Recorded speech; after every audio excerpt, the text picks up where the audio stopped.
la Bible parle beaucoup du fait d'écouter. Vous comprenez ça? Expliquez-leur, prenez le temps de leur faire comprendre qu'ils doivent écouter. Qu'ils doivent s'asseoir, c'est des bébés spirituels, il faut qu'ils soient enseignables, briser leur orgueil. Ça peut prendre même 1 année pour le faire. Si vous, même plus, si vous ne le faites pas, vous allez toujours croiser cet esprit où les gens ne sont pas enseignables. Vous arrivez à comprendre ça? Si vous me suivez, faites comme ceci. C'est aussi le type d'esprit qui menace les chrétiens qui se convertissent et qui grandissent plus vite que les autres. Vous suivez? Vous remarquez qu'il y a quelque chose dans la vie de la personne. Et la personne grandit plus vite parce qu'elle a soif, elle veut connaître. Mais le problème, c'est quoi? C'est qu'il y a des pièges. Elle ne sait pas qu'il y a des pièges. C'est pour ça que je vous dis souvent, évitez de dire Saint-Esprit par-ci, Saint-Esprit par-là. Vous pouvez être crédible si vous dites j'ai réfléchi et je prends cette décision. Tu peux être crédible à mes yeux. C'est pour ça que je vous le dis souvent. Pourquoi? Parce qu'en fait, ce genre d'esprit-là menace ce type de personnes. Des personnes qui sont conduites par le Saint-Esprit pour aller aux toilettes. Elles sont conduites par le Saint-Esprit pour prendre la douche. Elles se lèvent le matin, le Saint-Esprit m'a dit aujourd'hui ne prends pas de douche. Il arrive au travail, il pue de la bouche, il pue de partout. Vous suivez? Il dit je pue mais néanmoins je suis obéissant au Saint-Esprit. Tu es dégueulasse. Je te dis, tu es sale. Et va te laver. Tu perds ton temps. Ce n'est pas le Saint-Esprit. Est-ce que vous arrivez à me comprendre? Le chrétien, si vous arrivez à comprendre que la vie chrétienne, c'est associer l'esprit et l'intelligence, si vous arrivez à comprendre ça, vous serez des chrétiens imbattables. Pourquoi? Parce que nous avons tendance à être dans les extrêmes. Soit on est trop spirituel et trop fanatique et on néglige l'intelligence, on devient bête et stupide. Soit on est trop intelligent, on néglige les choses de l'esprit, vous comprenez? Et du coup, on n'arrive plus à être conduit par le Saint-Esprit. La Bible dit, je prierai par l'intelligence, je prierai aussi par l'esprit, ou je prierai par l'esprit et je prierai par l'intelligence. C'est même la prière, l'apôtre Paul dit que tu utilises les deux. À plus forte raison, ta marche avec ta vie chrétienne. Donc, tu ne peux pas négliger les deux et penser que c'est le Saint-Esprit qui fait tout.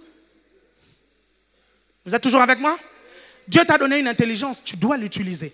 Si tu n'utilises pas ton intelligence et tu attends que Dieu puisse faire des choses qu'il ne fera pas, ce n'est pas Dieu qui fera, c'est le diable. Ils n'ont pas compris. Non, ils n'ont pas compris. Je pense qu'ils n'ont pas compris. Hein. Je pense que Dieu ne viendra jamais faire des choses qu'il ne doit pas faire. Donc, au moment où tu dois utiliser ton intelligence, si tu attends que Dieu te parle, Dieu ne te parlera pas. Alors Satan viendra te parler.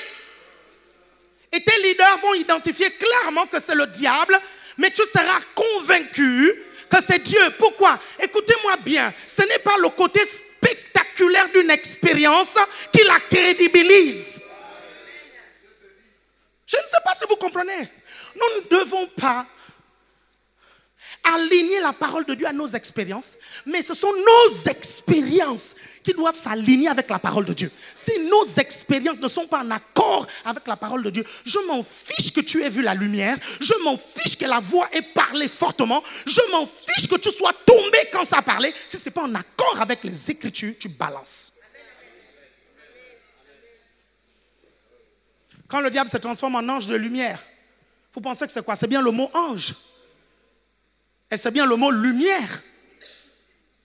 Deux mots qu'on utilise dans le royaume de Dieu. Il apparaît comme un ange, avec une sorte de lumière. Si tu n'es pas rempli de discernement, parce que ce qu'il te dit après, il y a toujours quelque chose d'incohérent. Il y a des personnes qui sont venues me voir pour me parler de leurs expériences spirituelles. Et dans mon esprit, j'étais dérangé. J'avais un mauvais témoignage intérieur. Et je leur disais, écoute-moi bien, écoute. Laisse tomber cette affaire, c'est pas bon. Non, mais pasteur, j'ai entendu. Non, mais pasteur, j'ai vu. La vision était claire comme je te vois. Mais pasteur, machin, tout ça. Je dis, laisse tomber. Je te promets que c'est pas bon. C'est pas Dieu qui t'a parlé. Ceux qui ont écouté ont été préservés. Ceux qui n'ont pas écouté ont fini fous. Écoutez-moi bien. Je dis bien fous.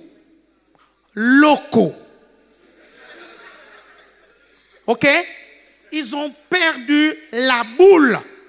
Est-ce que vous me comprenez? Déjà, quand vous êtes chrétien, vous vivez votre vie chrétienne. Les gens du dehors disent que vous êtes fous. Imaginez que vous êtes dans le royaume de Dieu. Même les chrétiens disent que vous avez perdu la tête. À plus forte raison, ceux du dehors. Et le pasteur Elvis disait quelque chose d'incroyable. Il dit, c'est quand même incroyable que Dieu nous a transformés, nous a transportés dans un royaume de lumière. Et vous suivez? Et on se perd là où il y a la lumière. Il y a trop de lumière, trop de lumière, trop de lumière. Est-ce que vous arrivez à me comprendre, bien-aimés? Vous arrivez à me comprendre? Écoutez-moi bien, je n'essaye pas de vous mettre sous ma botte quand je parle du leadership du pasteur. La vérité, vous venez voir les pasteurs, vous ne venez pas voir. C'est vous qui êtes perdants, ce n'est pas nous. Ce ministère continuera à grandir. Là où il y a le cadavre, ça semble les vautours. Nous savons ce que Dieu nous a donné. Je sais ce que Dieu m'a donné. Et Dieu m'a donné ça pour vous. Vous voulez en profiter, vous irez loin. Vous ne voulez pas en profiter, ce n'est pas un problème. Vous êtes toujours avec moi? Il y a une sœur, nous étions dans la salle à côté. Une sœur qui était supra-spirituelle. Quand tu la voyais prier à l'église, dès qu'on dit on va prendre autorité, vous suivez? Mais elle était vraiment à fond. Tu avais l'impression que c'était la plus agitée de la salle concernant le combat spirituel. Elle a commencé à avoir comme des révélations. Elle venait parler aux gens par-ci, par-là. Non, tel, j'ai eu la révélation qu'il a ceci, cela. Oh, tel autre, j'ai eu la révélation qu'il a ceci, cela, machin. À un moment donné, je me suis arrêté. J'ai dit au pasteur Paulette, elle est en train de devenir folle. Vous suivez? Elle est en train de devenir folle. Le problème, c'est quoi? C'est que c'est pas parce que quelque chose ressemble à la réalité que c'est la réalité.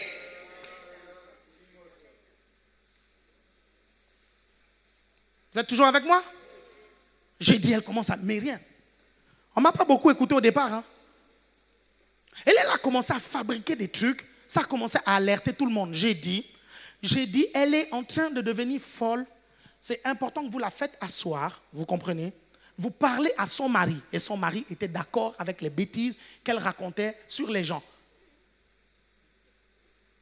Vous savez, c'est vraiment très facile de se tenir là et de dire, tiens, j'ai une révélation. Caïn, c'est l'enfant de Ève avec le serpent. Ça semble, vous voyez, non? Ça semble juteuse comme révélation. Vous comprenez ça? Mais pourtant, c'est un pur mensonge. Et parfois, quand on raconte des choses sur la vie des gens, ça ressemble à ça. Elle a commencé à dire que non, il y a un couple de l'église qui a du mal à avoir les enfants parce que l'ex, que nous connaissons très bien, fait des fétiches sur ce couple. Nous connaissons très bien l'ex.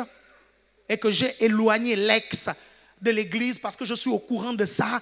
J'ai dit, Pasteur, elle est en train de devenir folle. Elle est en train de devenir folle, faites attention. Et j'ai dit, l'étape numéro 2, c'est quoi? C'est qu'elle va commencer à faire les fugues de la maison. Vous allez voir, à 3 heures du matin, elle va se lever, elle va partir. Elle va se dire, je vais évangéliser. Et ça commence à se produire. Elle se levait à 2-3 heures du matin, je m'en vais évangéliser.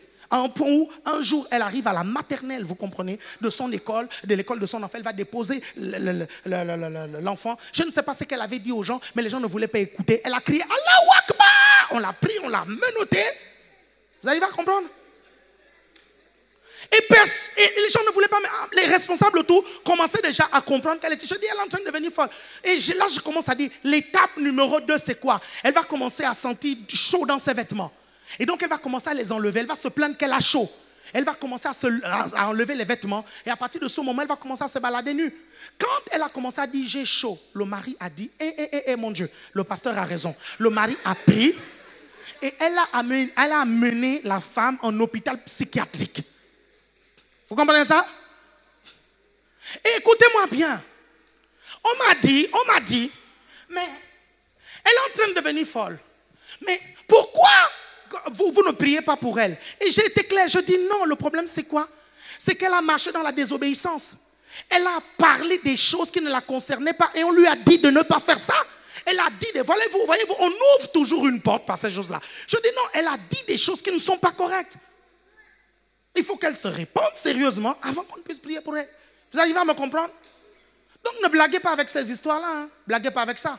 Un jour, il y a quelqu'un, un autre exemple de l'esprit de séduction. Un jour, quelqu'un vient un jour me voir. Vous savez, parfois, quand vous commencez à faire des dégâts dans le camp de l'ennemi, le diable passe à la vitesse supérieure. La vitesse supérieure, c'est quoi? C'est que vous n'êtes pas là où sont les brebis. Le diable peut parler audiblement à vos brebis. Je dis bien audiblement. Comme vous m'entendez là, le diable leur parle. Elle leur dit des choses négatives sur toi. des choses négatives sur l'Église, des choses négatives sur parfois même Dieu. Vous comprenez ça? Audiblement. Audiblement.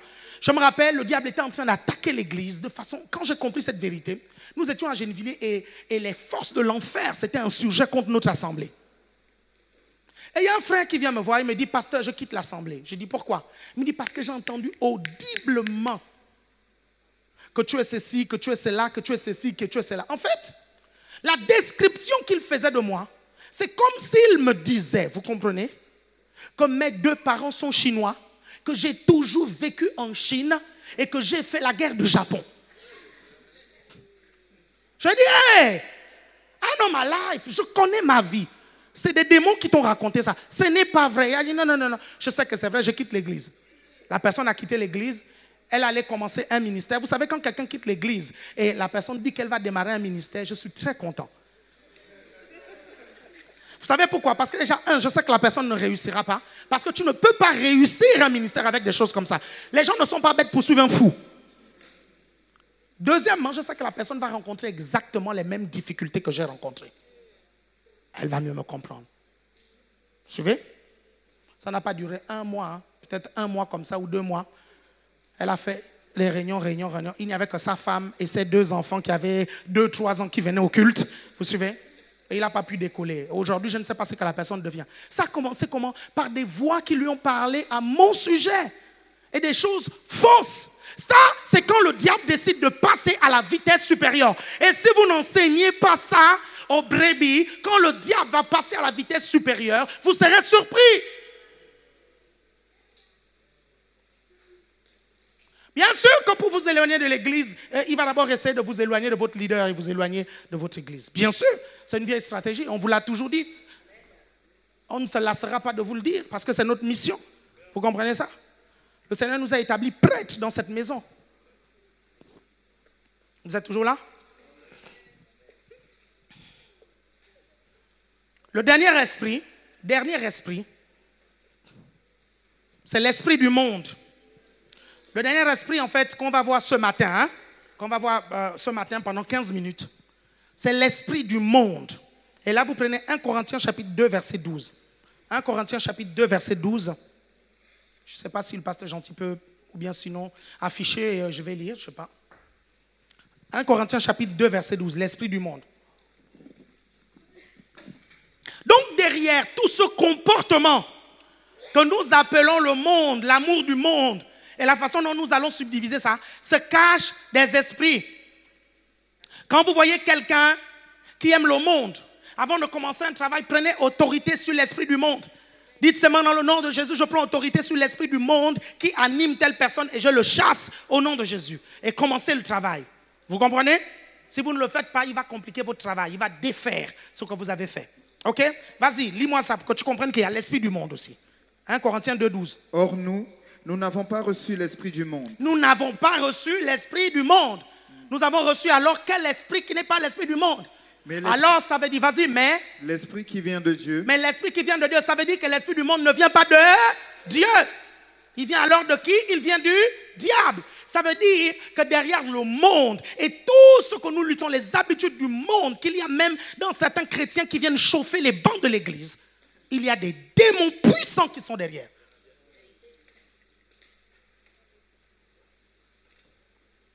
Écoutez-moi bien, ce n'est pas parce qu'un démon ne se manifeste pas que ça veut dire qu'il n'est pas là. Parfois, il est bien agrippé et il est bien accroché parce que tu le chéris, parce que tu le nourris, parce que tu lui donnes de la nourriture, il est bien agrippé. On peut prier pour toi, il ne se manifeste pas. Donc, ce n'est pas parce qu'il ne se manifeste, ça ne veut pas dire qu'il est là. On voit juste dans tes comportements qu'il y a l'esprit du monde qui opère puissamment dans ta vie. Et la Bible dit que l'amour du monde est inimitié avec Dieu. Regardez, on va lire ça et vous allez comprendre. Cet esprit est l'un des plus dangereux. Cet esprit détruit les églises. Vous comprenez ça? Pasteur Gentil, tu vas prendre 1 Jean chapitre 2, 15 à 17. Ne blaguez pas avec ça. L'esprit du monde, il ne faut pas blaguer avec ça. Ce que vous tolérez aujourd'hui va vous tuer plus tard. Va tuer l'amour de Dieu plus tard. Blaguez pas avec ça. Si vous aimez Dieu, que vous avez décidé de vivre pour Dieu, c'est important de comprendre et d'identifier c'est quoi le monde qu'il y a dans vos vies, la part du monde et non du royaume de Dieu. On va rester là pendant 15 minutes. Et là, je vais ratisser, ok? Je vais balayer ça au Karcher. Vous savez ça? Je vais balayer ça parce que j'ai vu trop l'esprit du monde faire des dégâts dans l'église. Et j'ai décidé de davantage enseigner dessus parce que certains sont sous l'emprise de cet esprit-là parce qu'ils ne sont pas suffisamment enseignés. Écoutez-moi bien, ce n'est pas parce que quelqu'un occupe des responsabilités que ça veut dire que cet esprit n'est pas derrière lui. Ça, c'est important que vous compreniez ça.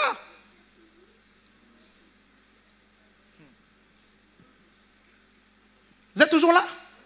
L'amour du monde va détruire systématiquement l'amour du Père. Hey, retenez-le, comprenez-le.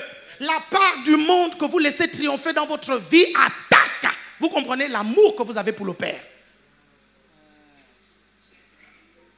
C'est pour ça que j'ai du mal à croire en ces personnes-là qui disent oui, j'aime Dieu, j'aime Dieu, j'aime Dieu, mais ils aiment le monde.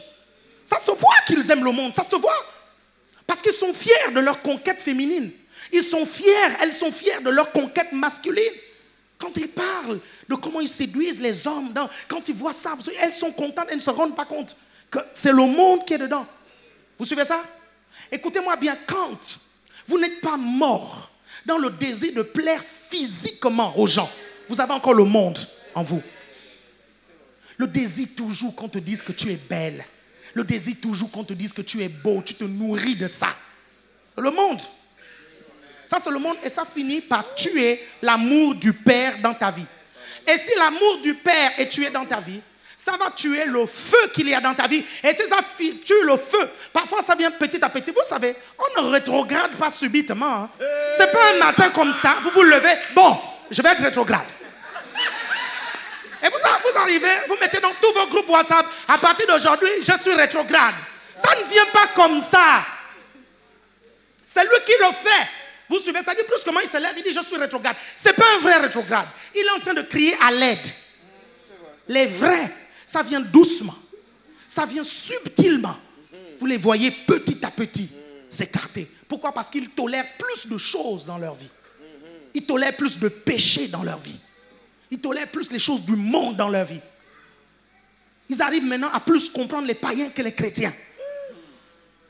Vous suivez ça?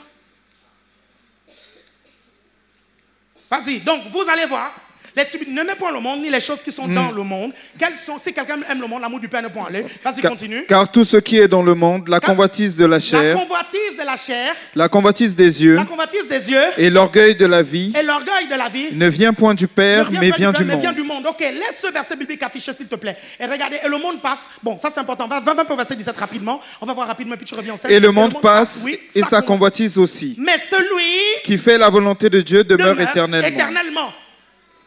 Remets le verset 16. Remets le verset 16. Première chose, le monde est caractérisé par quoi? La convoitise de la chair. La convoitise de la chair. Aimer le sexe et toute sa perversité. Vous comprenez ça? On couche avec une, c'est pas assez. On couche avec une deuxième, c'est pas assez. On couche avec un, c'est pas assez. On couche avec un deuxième, c'est pas assez. Quand on est chrétien, on doit maîtriser sa chair. Si vous ne maîtrisez pas votre chair, le diable va utiliser ça pour tuer l'amour du Père en vous. Vous devez maîtriser votre chair. C'est important, vous êtes chrétien désormais. Vous ne pouvez plus vous permettre à coucher tout le temps avec le premier venu. Il suffit qu'il ait des beaux yeux, ça y est, c'est bon, tu tombes sous le charme. Dès qu'il te dit non, tu es belle, ou tu es beau, ou tu es ceci, cela, ou bien quand il te dit, tu sais, je suis chrétien. À l'époque, je priais pour les malades. Vous comprenez, il parle avec toi. Et après la prière pour les malades, après maintenant, vous comprenez, c'est autre chose. Vous êtes toujours là? Il faut maîtriser la chair.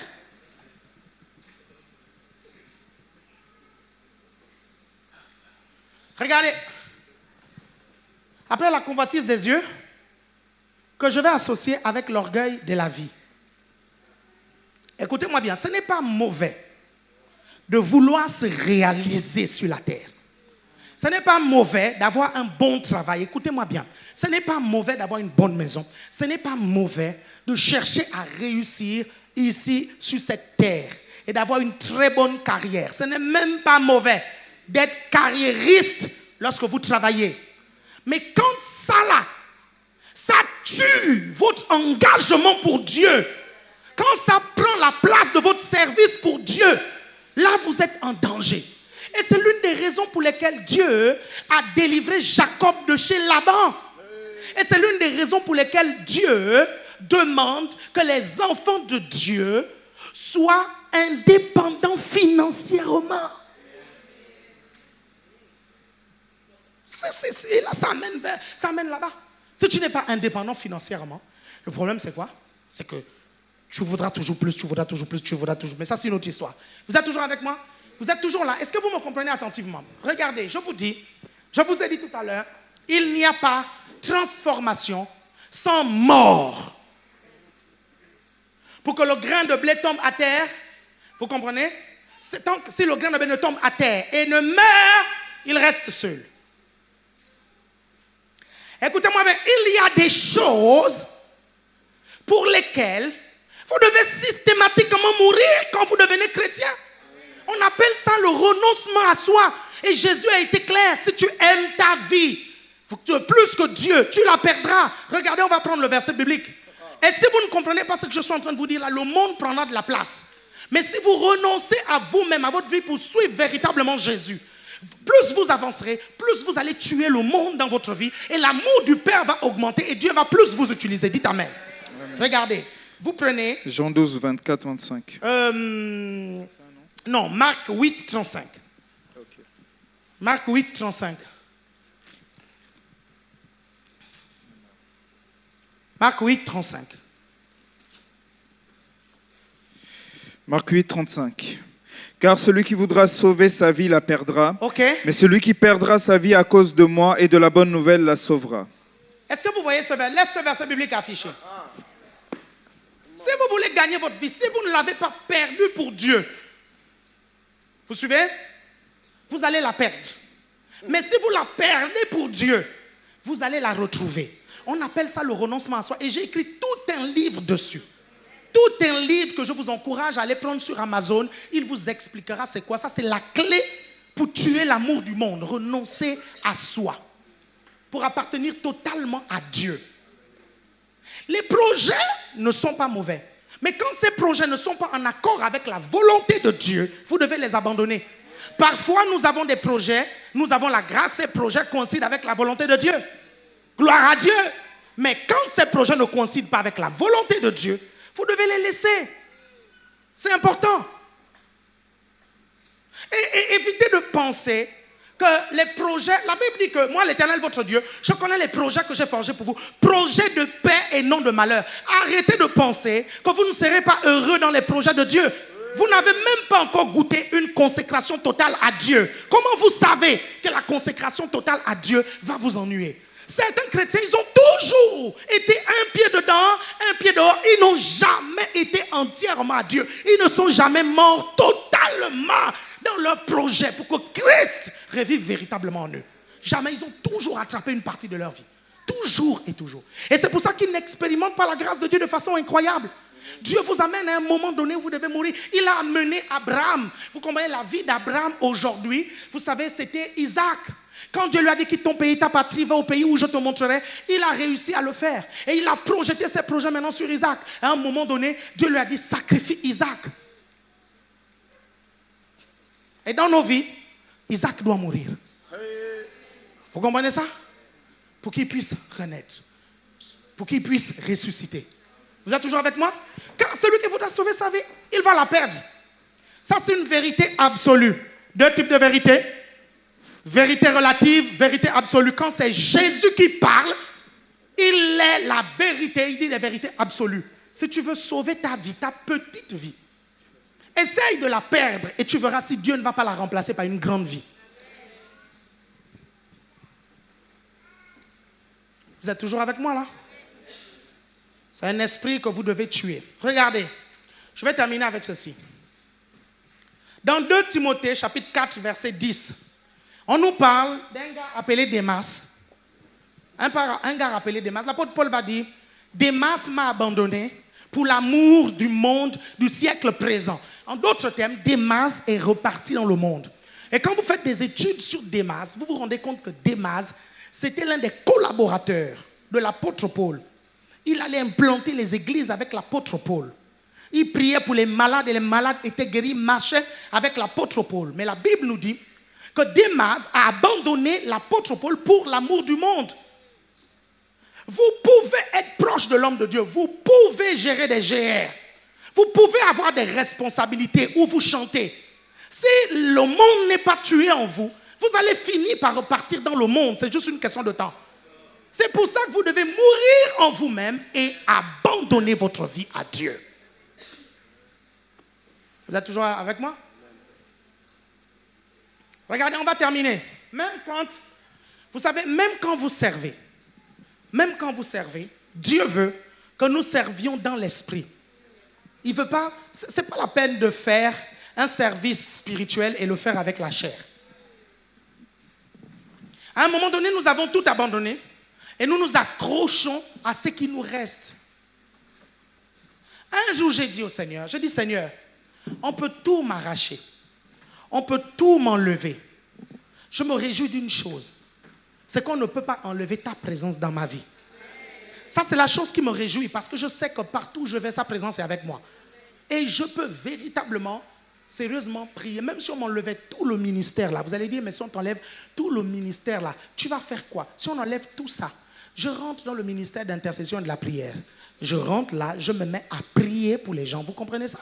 À prier, à prier, à prier, à prier, à changer de vie. Il y a des personnes que Dieu isole dans des montagnes, sur des montagnes, qui sont là rien que pour intercéder pour des gens. Est-ce que vous me suivez? Il y a maintenant une histoire qui va vous marquer, qui m'a beaucoup marqué lorsque je l'ai lu. Il y a un monsieur, il s'appelait le révérend Harper, John Harper. Le révérend John Harper a donné sa vie à Jésus à l'âge de 7 ans. Et dans les 12 ans et demi, il évangélisait dans tout le quartier. Il allait prêcher l'évangile, tout ça. Et Satan n'arrive pas à évangéliser parce qu'ils gardent leur réputation, leur estime d'eux-mêmes. Les gens diront que je suis illuminé. Si les gens disent que tu es fou pour Dieu, ça veut dire que tu es sage. Mais si les gens disent le contraire, tu es fou.